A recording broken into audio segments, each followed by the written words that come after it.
Ես ինքս հրաժարվում եմ ՔՊ-ի գծած սցենարներում մասնակցել։ Իսկ ձեր կարծիքով ՔՊ-ի սցենարը ո՞րն է այս խորհրդանական։ ՔՊ-ի սցենարը անընդհատ թմկահարել, որ մենք ենք խաղաղությունը, մենք ենք թրիփը, շատ վատ է, որ մի հոգուց է կախված, նույնիսկ եթե նա վունդերկինդ է։ Մենք ենք, չգիտեմ, արևմուտքը, քայլ չեմ տեսնում։ Ես այդպես էլ չհասկացա, հիմա թրիփը կառուցվելու է, թե ոչ։ Ինչու, հարցը ԱՄՆ-ն չի, երկաթուղու հարցը դուք լուծելու եք, կարողանալու եք լուծել, քանի չի այդ հարցը լուծվել, խնդրում եմ, մի էլի դրա մասին խոսեք, որովհետև երկաթուղին օդով չի անցնելու։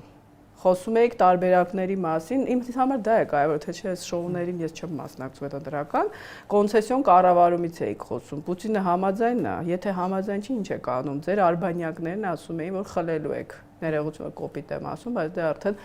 մարդկանց նյարդերի վրա է դա ազդում, խլելու եք Պուտինից երկա, խլել ինչ է նշանակում, պիտի ասեք չարաշահումներ կա, հետո դե վերցրեք, ուր է այդ process-ը։ Ինչու չի կատարում։ ԱՄՆ-ն ձեզ օգնելու է Պուտինի հետ այդ պայքարի մեջ։ Ու կարծես Տրամպը բոլորին վատ է վերաբերում, բացի Ռուսաստանի նախագահից։